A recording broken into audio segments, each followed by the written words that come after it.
It's normal to get anxious at times, whether it's before a big test or for a job interview. But do you feel anxious often without knowing what's causing it? When you lead a busy life, you can come across many different factors that trigger those racing pulses. But the more you understand the common causes, the easier it is to manage them. Here are 6 situations that can give you anxiety. 1. Caffeine. Do you have a hard time starting the day without a cup of coffee? Or resort to energy drinks when you're pulling all-nighters? Caffeine can be incredibly addictive when we rely on it in order to function. But studies have shown that patients with social anxiety or panic disorder are more sensitive to caffeine. On the contrary, some patients with obsessive-compulsive disorder or OCD can actually benefit from caffeine. We recommend that you pay close attention to how your body reacts the next time you have a caffeinated drink. If you feel more anxious, it's best to swap your Starbucks latte for a soothing cup of water. 2. Parties. This is especially common if you have social anxiety. What's more daunting than entering a crowded room full of strangers? Just the loud music and chaos can get your heart racing, and if you're self-conscious, you might worry about whether you're going to embarrass yourself or make a wrong first impression. Although you could avoid parties by using excuses to stay at home, there's only so many times that actually works. What happens when your best friend hosts a wedding party or it's your cousin's 21st birthday party?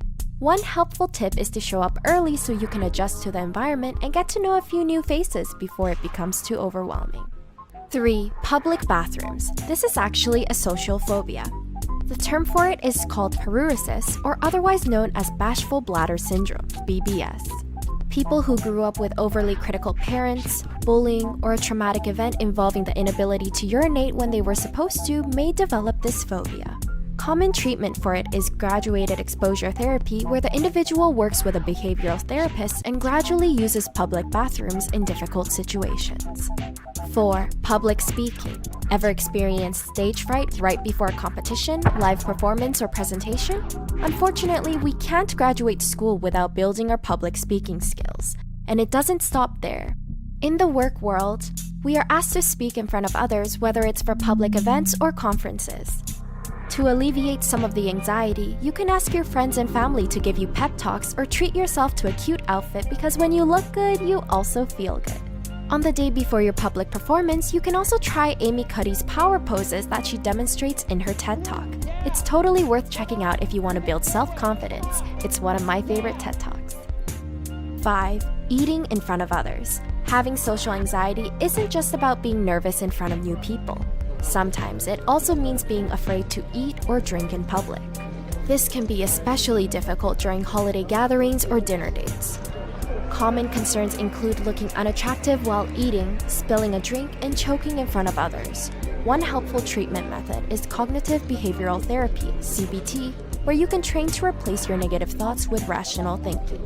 And you know what? You probably look really cute when you eat. Shout out to all the wonderful mukbang videos on YouTube. 6. Stating your real opinions. Are you a people pleaser who worries about hurting other people's feelings, or often agree with others just to avoid conflict?